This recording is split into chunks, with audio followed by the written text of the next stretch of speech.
Bom dia, boa tarde ou boa noite, sejam bem-vindos a mais uma aula da disciplina de Sistemas Distribuídos. Vamos começar? Na aula de hoje a gente vai falar sobre threads e sobre dois tipos de threads, kernel level threads e user level threads, e depois falar um pouco sobre escalonamento e problemas que aparecem quando a gente constrói esses objetos.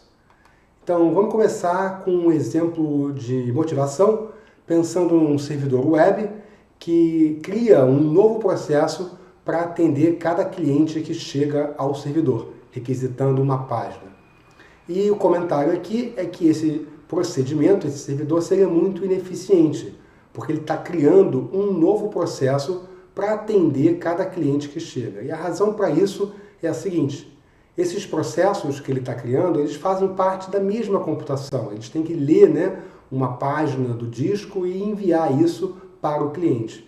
Compartilham muitas coisas, o mesmo código que vai ser executado por esses processos é o mesmo.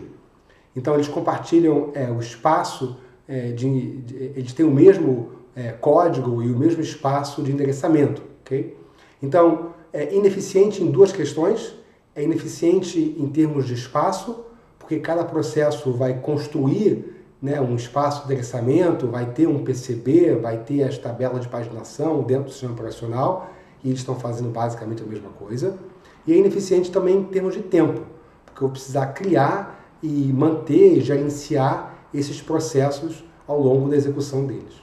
Então, como é que a gente conseguiria resolver esse problema de eficiência aqui, dado que esses processos estão basicamente fazendo a mesma coisa? A solução para isso é separar o conceito de processo do conceito de execução. Então, o que eu quero fazer é permitir que processos possam executar em mais de um lugar ao mesmo tempo. Eu gostaria de ter múltiplas linhas de execução dentro de um único processo. Isso é exatamente o que são threads, múltiplas linhas de execução dentro de um único processo.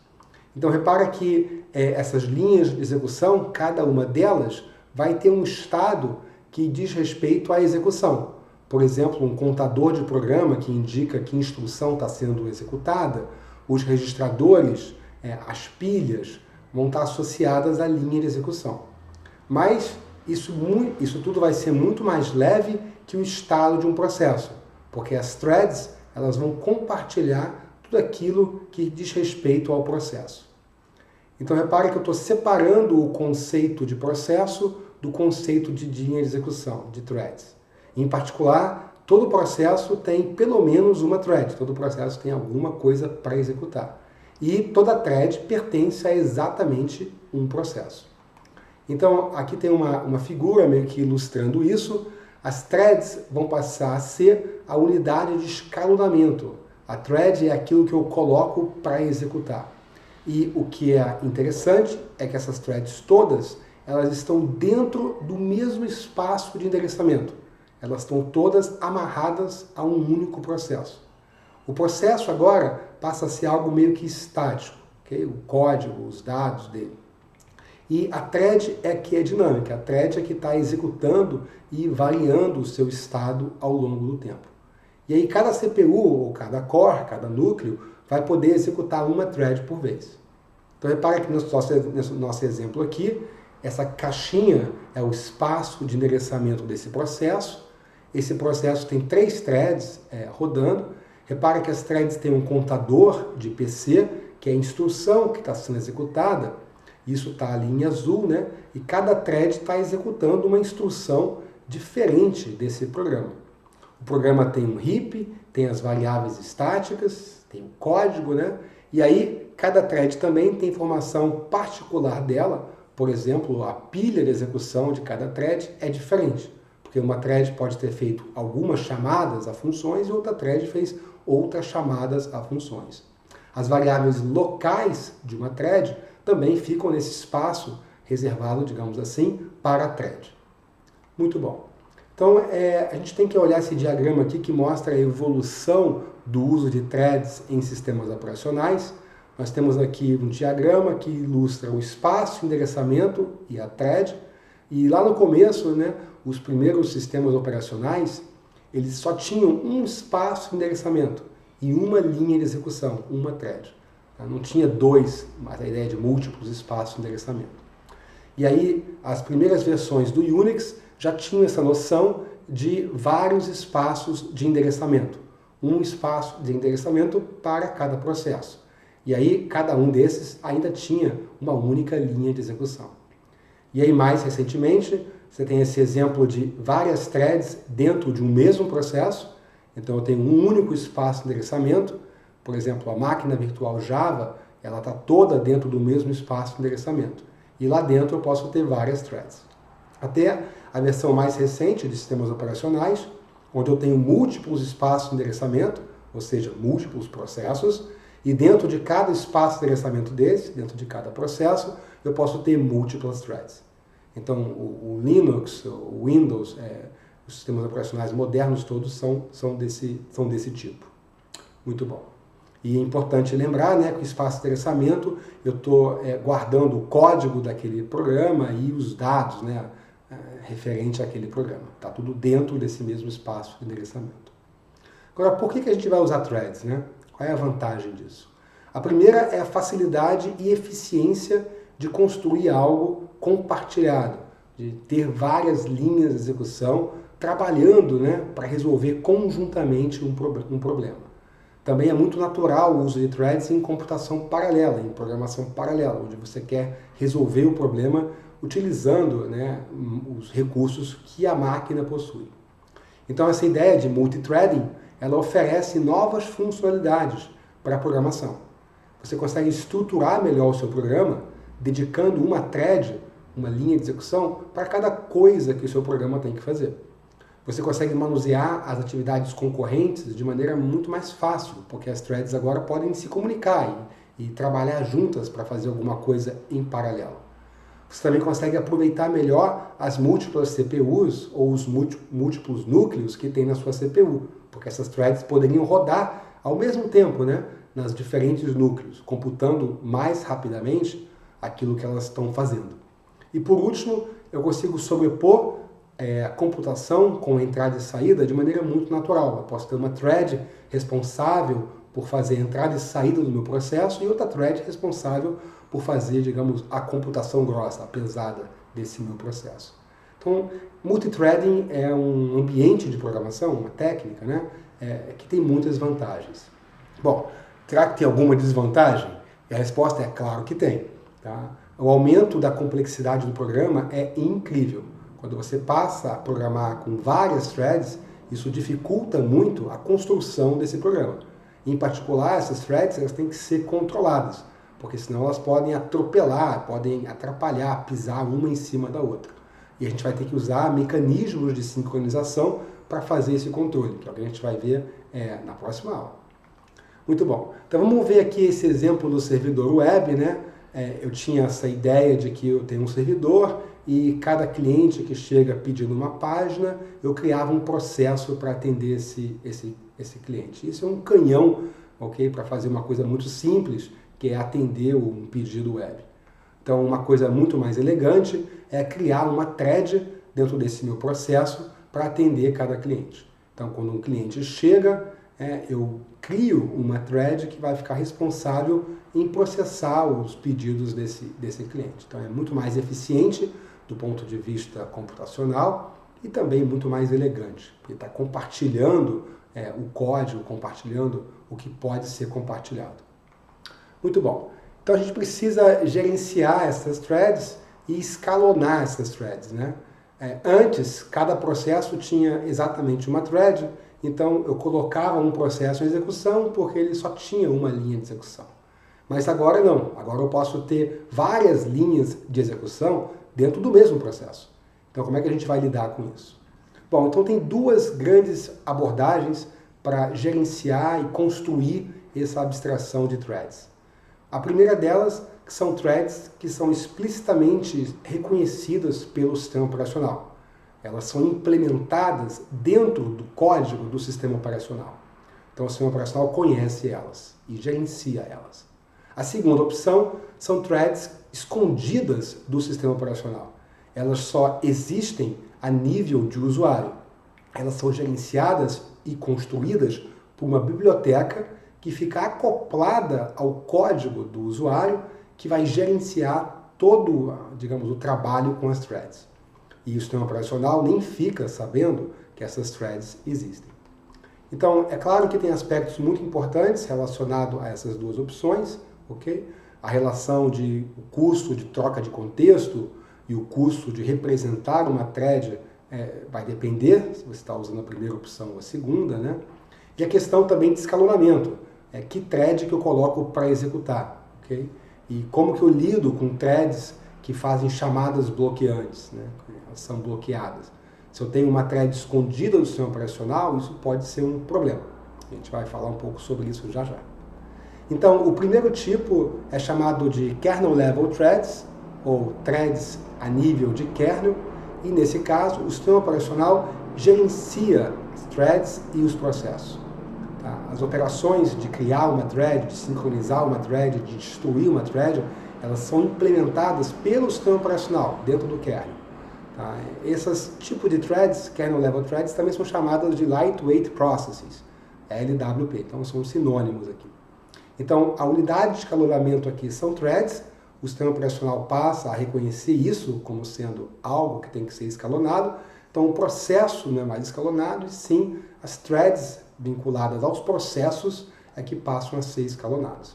Então, a questão de uma thread ficar bloqueada, isso não é um problema, porque o sistema operacional vai colocar essa thread no estado de waiting e vai colocar uma outra thread do mesmo processo, potencialmente, para executar. Repare que o sistema operacional vai decidir o escalonamento das threads dentro de um processo e entre processos. E é o sistema operacional que vai resolver questões de justiça entre processos. E a questão de justiça tem a ver com como que os recursos são compartilhados. Imagina um contexto onde eu tenho dois processos, um processo tem uma thread só, e outro processo tem 10 threads, P1 e P2, e todas essas threads querem executar, todas elas estão no estado ready. E eu tenho uma CPU com 2 cores. E aí, como é que o sistema operacional vai alocar essas threads nesses dois núcleos, ok? É o sistema operacional que vai decidir isso. Ele poderia dar um núcleo para cada processo, então um núcleo teria só uma thread rodando do P1, enquanto as outras 10 threads iam compartilhar o segundo núcleo, mas ele poderia pegar essas 11 threads e dividir elas igualmente entre os dois núcleos. Okay? Então, quem resolve tudo isso é o próprio sistema operacional. Muito bom. Então, vantagens e desvantagens de kernel level threads. Uma vantagem é que elas são muito mais leves que processos, ok? Bem menos estado é necessário para manter uma thread, então o sistema operacional agradece porque ele consegue fazer isso de maneira mais eficiente. Em contrapartida, elas ainda são pesadas. Elas demandam chamadas ao sistema, né, system calls, para você criar a thread, para destruir a thread, para sincronizar a thread. Afinal de contas, elas existem dentro do kernel. E, por causa disso também, elas precisam ser muito gerais. O kernel, o sistema operacional, tem que oferecer esses serviços de threads para acomodar diferentes demandas, né, diferentes tipos de aplicação que vão usar essas threads. Então, há uma pergunta aqui que fica, né, como é que a gente consegue ser ainda mais leve do que uma kernel level threads? Tão leve quanto uma chamada de função, sem precisar usar chamadas ao sistema operacional. E a resposta aqui é User Level Threads. Então, threads de nível de usuário são implementação de threads, como o nome já diz, no nível do usuário. Elas são gerenciadas por uma biblioteca de execução de threads. Essa biblioteca ela é acoplada ao seu programa, ok? E não faz parte do sistema operacional. E, por causa disso, essas threads são invisíveis para o kernel, invisíveis para o sistema operacional. Elas só existem, essa abstração, dentro do próprio processo. Então, repara que cada thread vai ter que ter um estado de execução, vai ter que ter um lugar que ela está executando, vai ter que ter tudo que é pertinente à thread, e tudo isso vai ter que ser mantido pela biblioteca de execução de threads. Então, é uma biblioteca poderosa para construir essa abstração. Tá? Então, por causa disso, quando eu crio uma thread, quando eu troco o contexto de thread, quando eu sincronizo entre threads, tudo isso são chamadas de função dentro do programa, chamadas de função a essa biblioteca. Então passa a ser extremamente leve o uso de threads aqui. Okay? ok? O gerenciamento pode chegar a ser 100 vezes mais rápido do que em kernel level threads. E a intuição aqui é que eu não estou envolvendo o sistema operacional no gerenciamento dessas threads. Está tudo acontecendo dentro do próprio programa. Estamos usando uma biblioteca que está acoplada ao programa. Muito bom. Então, maravilha, nossos problemas são resolvidos e a resposta é não, porque user level threads vão ter limitações, ok? Vamos pensar aqui em algumas, né? Bom, por serem invisíveis ao sistema operacional, alguns problemas vão surgir. Por exemplo, o escalonamento dessas user level threads não pode ser feita pelo sistema operacional. O sistema operacional nem sabe que elas existem. Então, o sistema operacional ele só tem uma thread, né, para esse processo, e essa thread, quando escalonada, né, vai ter que ser executada, e dentro dessa thread, as user level threads vão ter que ser colocadas para executar em alguma ordem. Okay? Então, um problema que vai acontecer aqui imagina que o processo é suspenso por uma thread fazendo uma chamada bloqueante. Okay? Então, quando isso acontece, o sistema operacional vai suspender o processo, mas eu poderia ter outras user level threads prontas para rodar. Okay? Só que o sistema operacional não sabe disso, porque essas user level threads elas estão lá, né, representadas dentro do programa. E outro problema aqui, outra limitação, é multiplexar a CPU com um número diferente de user level threads. Né? O sistema operacional não sabe como gerenciar isso, ele nem sabe que essas user level threads existem, então a solução do problema de justiça fica mais complicado aqui, porque o sistema operacional não pode, não tem como saber essa diferença. Então, kernel level threads são threads integradas ao sistema operacional, elas são mais lentas para criar, gerenciar e sincronizar, ok? Mais lentas do que user level threads, mas muito mais rápida do que processos. São disponíveis em praticamente todos os sistemas operacionais modernos, né, que você possa pensar. E aí, user level threads, em contrapartida, são threads implementadas por uma biblioteca que é acoplada ao programa. Elas são mais rápidas para criar, manipular e sincronizar, mas elas não são reconhecidas pelo sistema operacional. Algumas bibliotecas que oferecem user level threads é a pthreads, window threads e java threads. Sendo que essa pthreads está implementada em praticamente muitas linguagens de programação, como C e C++. P aqui é de POSIX. Muito bom. Então, como é que eu posso obter o melhor dos dois mundos, né? Tem como eu combinar essas duas coisas? E a resposta é sim. Eu posso juntar a ideia de kernel level threads com user level threads. Os processos podem usar os dois tipos de threads ao mesmo tempo. Por que não? Então a ideia aqui é eu associar kernel level threads a algumas user level threads. Então a biblioteca de user level thread pode conversar com o sistema operacional e criar algumas kernel level threads para gerenciar essas user level threads que a biblioteca também está criando. Então um exemplo bem claro disso é a máquina virtual Java, é um processo único. Essa máquina virtual Java tem suporte a Java Threads, que são User Level Threads, e a JVM, né, ela pode usar Kernel Level Threads para multiplexar as Java Threads. Então, cada Kernel Level Thread pode executar uma ou mais User Level Threads ou Java Threads, juntando essas duas ideias. Então, tem um exemplo aqui. Aqui tem um exemplo, primeiro, do espaço usuário e espaço do kernel. Eu tenho aqui User Level Threads, que são essas aí que estão dentro do espaço do usuário, né, sendo executadas por uma única Kernel Level Thread. Então, cada processo, cada caixinha dessa verde, tem uma única Kernel Level Thread, ou uma única linha de execução, multiplexando as várias User Level Threads. E uma outra ideia, que a gente acabou de ver, né, é usar várias User Level Threads acopladas por múltiplas Kernel Level Threads. Então, na esquerda, né, eu tenho 3 User Level Threads que estão mapeadas em 3 Kernel Level Threads. Então, esse processo, essa caixinha verde, né, ela tem 3 Kernel Level Threads que estão sendo usadas para executar essas minhas 3 User Level Threads, juntando o melhor aí dos dois mundos. Bom, para você implementar uma biblioteca de threads, ou implementar threads dentro do sistema operacional, vários aspectos têm que ser resolvidos, ok? A primeira delas é a interface com o programa, algum tipo de API, né, para criar uma thread, destruir uma thread, esperar uma thread. Vai precisar definir troca de contexto, como é que eu coloco, interrompo uma thread e coloco outra para rodar. Escalonamento, né, qual é a thread que roda em próximo, né, olhando para algum tipo de justiça. Criar mecanismos de sincronização e criar também mecanismos de sinais, né, entre as threads. A solução para esses problemas faz parte da especificação da biblioteca.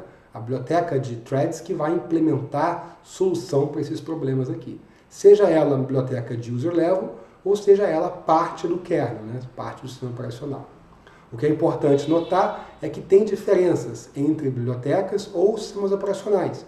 A maneira como o threads funciona no Windows pode ser bem diferente da maneira como o threads funciona no Linux. E é importante saber esses detalhes para poder implementar o seu programa, né, programar com confiança. Então, uma coisa legal é o escalonamento de user level threads. Vamos falar um pouquinho sobre esse tipo de problema. Então, a biblioteca tem que determinar qual user level thread vai ser colocado em execução. Como é que ela faz isso? Bom, a biblioteca cria uma fila de threads que são prontas para executar, basicamente como faz o sistema operacional. A diferença é que é a biblioteca que está fazendo isso. E aí uma pergunta muito boa é como é que eu faço para trocar de thread?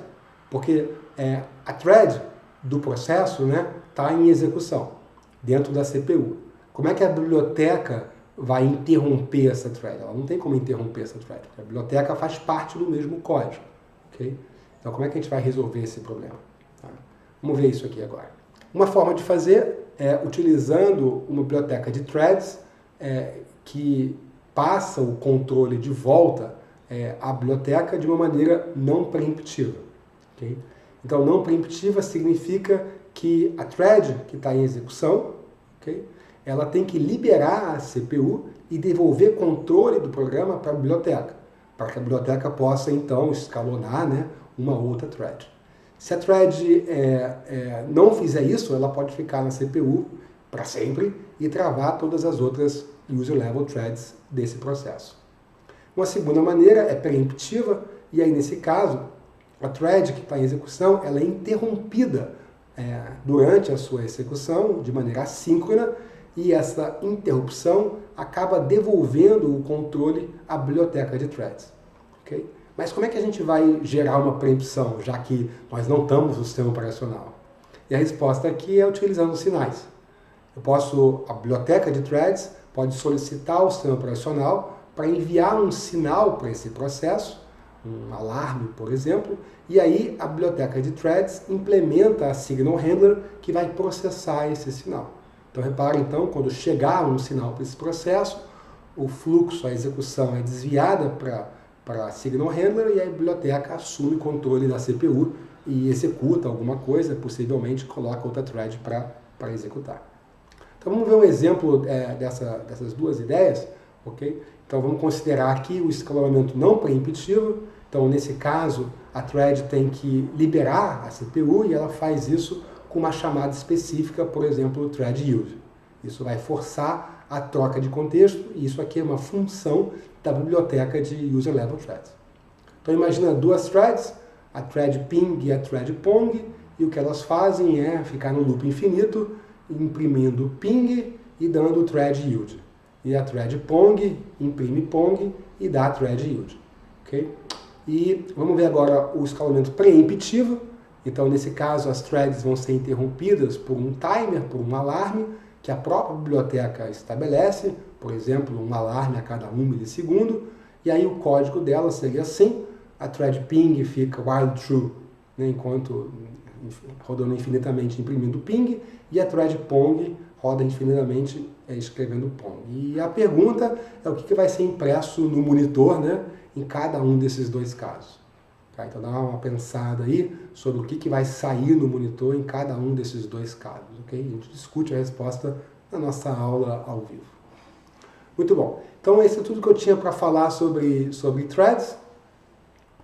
A gente continua essa discussão na nossa aula síncrona, okay? E até já.